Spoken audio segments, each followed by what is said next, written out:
فأعظم ما يستخرج به السحر الدعاء الدعاء الدعاء الدعاء. أوصي إخواني الذين يسمعون كلامي في هذا المكان وفي هذا المنبر المبارك أن المبتلى عليه بالانطراح بين يدي الله عز وجل بالدعاء، وأحدد لهم 5 أماكن في الدعاء. 1، الدعاء في ثلث الليل الأخير يوم ينزل ربنا إلى السماء الدنيا يقول من يدعوني فأستجيب له، الله. من يسألني فأعطيه، من يدعوني فأستجيب له. طيب ناديه في هذا الوقت اللي الله جل وعلا يقول من يدعوني، من يسألني، اسأله، قل يا شافي اشفني وعافني واذهب ما فيني.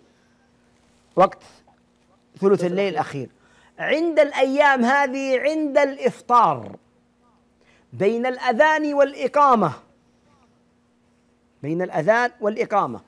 والأمر الرابع عند قضية آخر ساعة من الجمعة، وهذا في كثير من الناس يفرطون في هذا الوقت.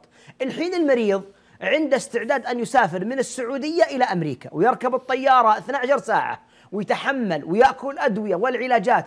من منا من هو مكروب جاء وجلس من بعد صلاة العصر في المسجد أو جلست المرأة في مصلاها وناجت ربها وأكثرت من الاستغفار والصلاة والسلام على خير الأنام؟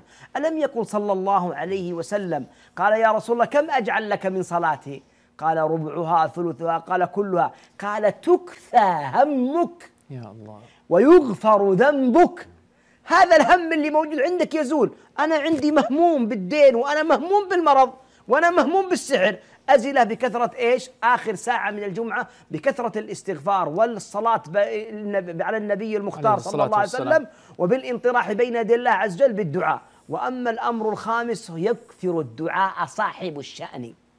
يوصى الخامس، الأمر الخامس، لأن الله يقول أمن يجيب المضطر، وهذا وقت اضطرار اللي هو مضطر. أمن يجيب المضطر إذا دعاه ويكشف السوء.